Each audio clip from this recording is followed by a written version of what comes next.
অল্প বয়সে আমার বাবাকে হারিয়েছি। আমার মতো হাজার হাজার ছেলেরা সংগ্রাম করে লড়াই করে গ্রাম বাংলার বিভিন্ন প্রান্ত থেকে উঠে এসছে, শুধু শিক্ষকের মতো পেশাকে বেছে নিয়ে অন্যান্য পিএইচডি করেছে, কেমিস্ট্রিতে, ফিজিক্সে, ম্যাথমেটিক্সে।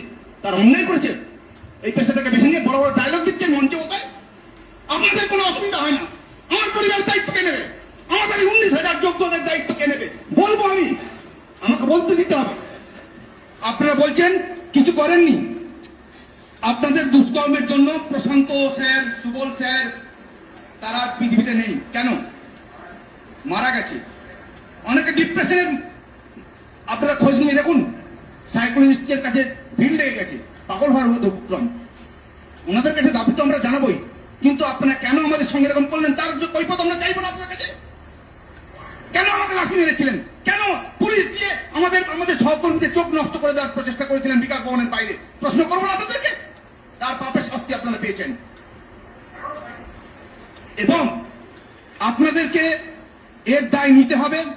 সবচেয়ে বড় ক্ষতি আপনারা কি করেছেন জানেন?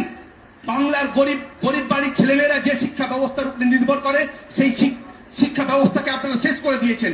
আপনার বই দেওয়ার ব্যবস্থা করেছেন, জুতো দেওয়ার ব্যবস্থা করেছেন, সাইকেল দেওয়ার ব্যবস্থা করেছেন, কিন্তু শিক্ষক দেওয়ার ব্যবস্থা করেননি। এবং কি করেছেন? পয়সার বিনিময়ে অযোগ্যদেরকে স্কুলে পাঠানোর ব্যবস্থা করেছেন আপনারা।